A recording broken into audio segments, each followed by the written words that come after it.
తపస్సు చేయటమా? ఎవరి కోసం చేస్తున్నావు తపస్సు? దేనికోసం చేస్తున్నావు తపస్సు?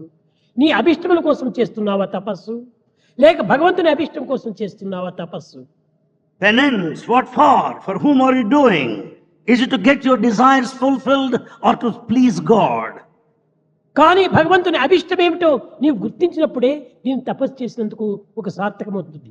When once you understand the will of God, yes, your penance is fulfilled. కానీ భగవంతునికి కూడాను కొన్ని కోరికలు ఉన్నాయి. God too has certain desires. కానీ ఈ కోరికల చేత తమ సాధకులను సార్థకం గావించుకునేటువంటి నిమిత్తమై దీన్ని ఉపయోగపెడుతుంటాడు. In fact, to fulfill the desires, he makes use of the spiritual paths. భగవంతుడు కుచేరుణ్ణి అడిగాడు. God has asked Kuchela. బలిచక్రవర్తికి దగ్గరికి పోయి 3 అడుగులు దానమును అడిగాడు.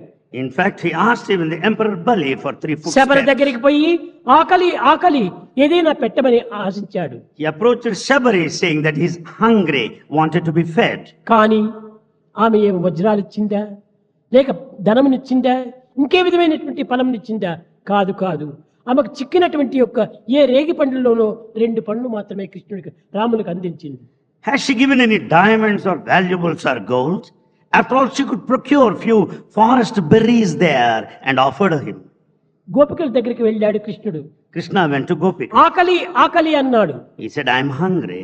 అయ్యో కృష్ణ, ఏమీ లేదు ఇంటిలో, ఏమిచ్చేది అన్నాడు. ఆ నీటి మజ్జిగ ఇచ్చేసేయి అన్నాడు.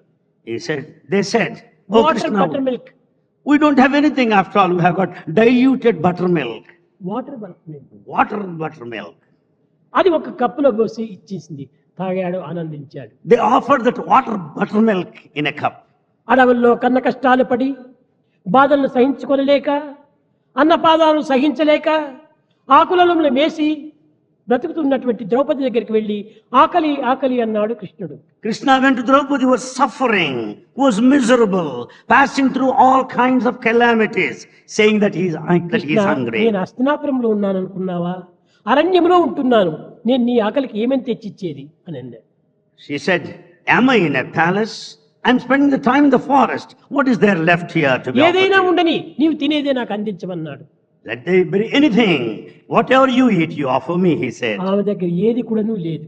In fact, there is nothing on. ఆ వండినటువంటి పాత్రలో ఏమైనా ఒక మెతుకు అంటుకుందేమో చూడమన్నాడు. He said to watch for any leftover in the vessel.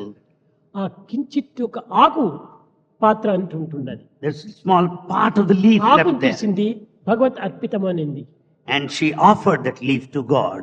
ఆ అల్పమైనటువంటి యొక్క పదార్థం చేతనే అనంత స్వరూపుడైనటువంటి భగవంతుని యొక్క ఆకలి తీరింది.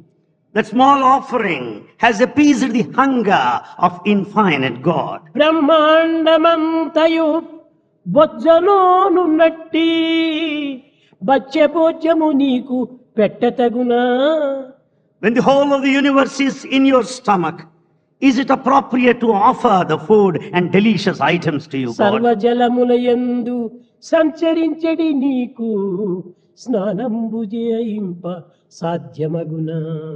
Oh God, when you move about all waters, is it possible to give you bath? ఏ విధంగా భగవంతుని తృప్తిపరిచేక అవుతుంది? How to satisfy everybody? సర్వత్రా ఉండినటువంటి భగవంతుణ్ణి ఏ కించిత్తోనూ తృప్తిపరచడానికి దేనికోసం ఆశిస్తున్నాడు భగవంతుడు? God who is present everywhere, what is that he expects నీ from you? జీవితాన్ని సార్థకంగా గావించుకునే నిమిత్తమై ఆశిస్తున్నాడే కానీ తనకు అభిష్టాలు ఏమాత్రము లేవు. In fact, to sanctify your life, to redeem your life, he భగవంతుడు has this నిరంతరము desire. ఇచ్చేటువంటి స్వభావమే కానీ పుచ్చుకునే స్వభావం లేదు. God only gives and gives, he never receives. అలాంటి భగవంతుడు తమ జీవితాన్ని భగవంతుడి చేతిలో పెట్టినప్పుడు భగవంతుడే అనేక విధములుగా ఆడిస్తుంటాడు. If you surrender to God, God will play the rest.